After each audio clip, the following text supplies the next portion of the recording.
गाथा नंबर 35। अप्रमादों का विशेष वर्णन करने के लिए इनके 5 प्रकारों का वर्णन करते हैं। इनको बतलाने के लिए आचार्य ने और भी बहुत सारी प्रोसेस, भंग जिनको कहा, उनके माध्यम से प्रमाद के बहुत सारा चार्ट बनता है। उसको बतलाने के लिए यहाँ पर इनको मात्र प्रोसेस क्या है वो आपके सामने आचार्य बतला रहे हैं। उसका विस्तार फिर गाथाओं के माध्यम से आगे करेंगे। तो गाथा नंबर 36 से लेकर 44 तक ये वाला विषय आपको देखने को मिलेगा। उसकी इंट्रोडक्शन गाथा नंबर 35 में है।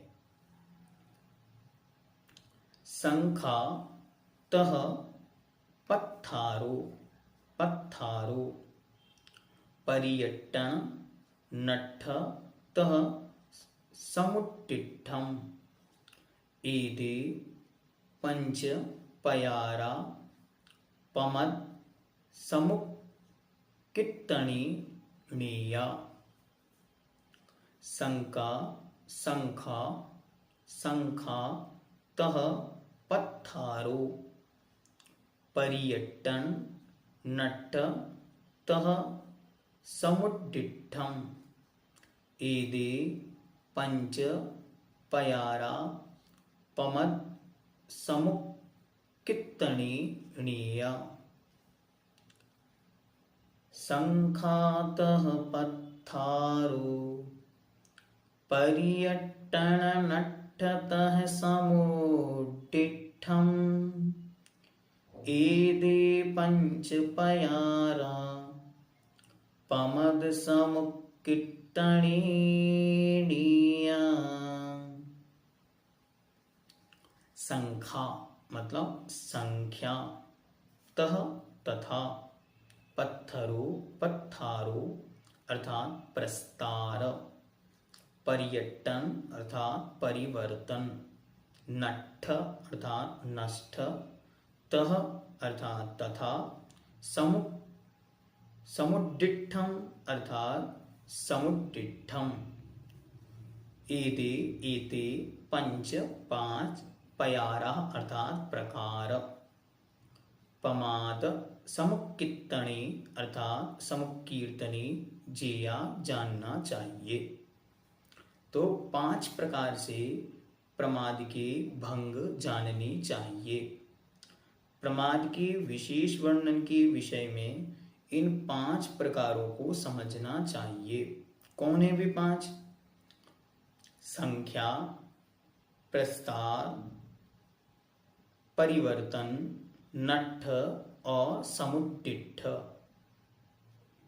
संख्या, प्रस्तार, परिवर्तन, नष्ट और समुड्डिठ ये एदे पंच पयारा, पमद अर्थात प्रमाद, समुक्किट्टनि णेया अर्थात प्रमाद के विषय में विशेष रूप से जानने के लिए एदे पंच पयारा ये 5 प्रकार के से समझना चाहिए। पहला है संख्या, दूसरा प्रस्तार, तीसरा परिवर्तन, चौथा नष्ट, फिर समुड्डिठ। पहला संख्या। संख्या क्या है? आलापों के भेद की गणना को संख्या कहते हैं। कितनी आलाप हैं? आलाप मतलब कहना। तो कितने तरीके से हम उसे कह सकते हैं, इन आलापों की संख्या भेदों को निकालना ये कहलाता है आलाप। जैसे एक उदाहरण आपको देते हैं। जैसे हमारे पास हैं 4 बीकथा, 4 कषाय, 5 इंद्रिय, 1 निद्रा और 1 प्रणय। तो हम भंग बनाएंगे। बी कथा में से पहली बी कथा 1, कषाय 1, इंद्रिय 1, निद्रा 1 और प्रणय 1। तो क्या बनेगा? सूत्र बनेगा स्त्री कथा, क्रोध कषाय, स्पर्शन इंद्रिय, निद्रा और प्रणय। ऐसे बनाना ये पहला आलाप हुआ। तो ऐसे जितने आलाप बन सकते हैं उन सबको जानना कहलाती है संख्या। फिर संख्या के रखने या निकालने के क्रम को प्रस्तार कहते हैं। अब किसमें क्या रख के क्या निकालना है, ऊपर नीचे करना, ये कहलाएगा प्रस्तार। प्रस्तार का अर्थ होता है बिखेरना, फैलाना। तो इनको और विस्तार करके, फैला करके जो संख्याएं को निकाल लेंगे उसे कहेंगे प्रस्तार। फिर परिवर्तन, एक भेद से दूसरे भेद पर पहुंचने के क्रम को परिवर्तन कहते हैं। शब्द ही समझ में आ रहा? परिवर्तन मतलब चेंज।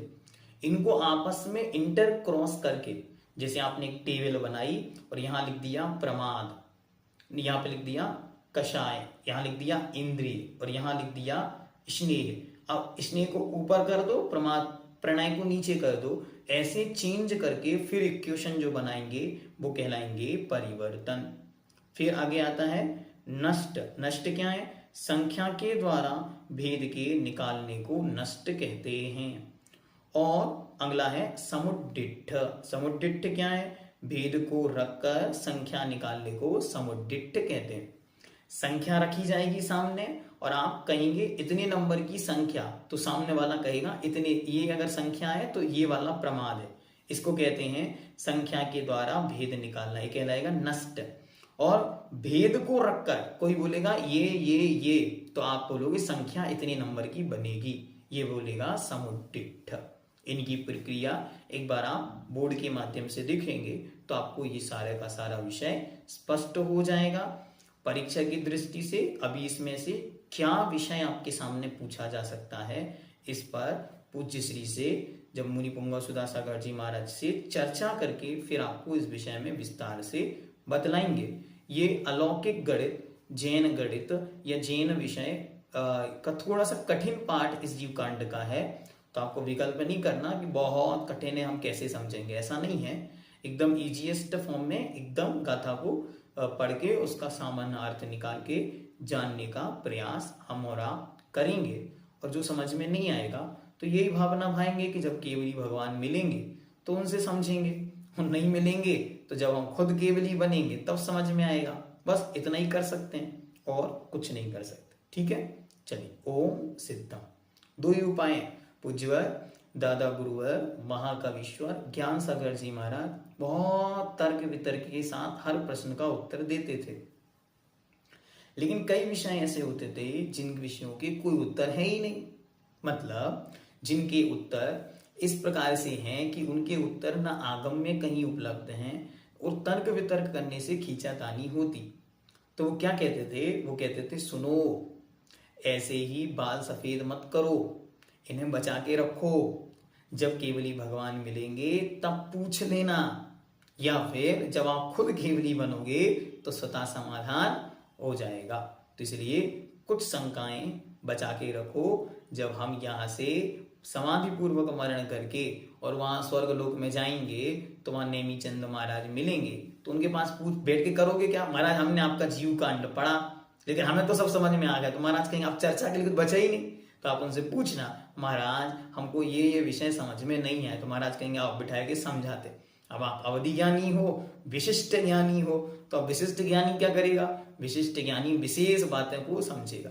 तो विशिष्ट ज्ञानी, हाँ, इसलिए बहुत अच्छी तरह विशिष्ट ज्ञानी को विशिष्ट विषय के साथ क्षयोपशम का लाभ मिलेगा। और जब विशेष विषय मिलेंगे तो और मजा आएगा। तो इसलिए श्रुत ज्ञानी, मति ज्ञानी, अब दो ज्ञानी है और उसमें भी अल्पतम ज्ञान है, इसलिए अभी इसको जितना है उतना ही रखना है। जब हम विशेष ज्ञानी बनेंगे तो अवधि ज्ञान के साथ इन सब विषयों को स्वतः समझेंगे। और इसको अच्छी तरह महाराज जी ने भी उस समय संकेत रूप में आपको दे दिया था, लेकिन लिखित आदेश रूप में जो हम लोगों को कि परीक्षा में किस प्रकार का रखना है, ये विषय अभी तक महाराज ने नहीं दिया। तो जब महाराज का संकेत मिलेगा तद अनुसार आपको आगे के विषय में हम आपको बतलाएंगे। ये यहाँ पर ही नहीं, ऐसे बीच बीच में बहुत सारे स्थल आएंगे ग्रंथ में, तो हमको डरने की आवश्यकता नहीं, पढ़ने की आवश्यकता है, समझने की आवश्यकता है। नहीं समझ में आए तो फिर अगले भाव के लिए छोड़ देने की आवश्यकता है। ओम सिद्धम।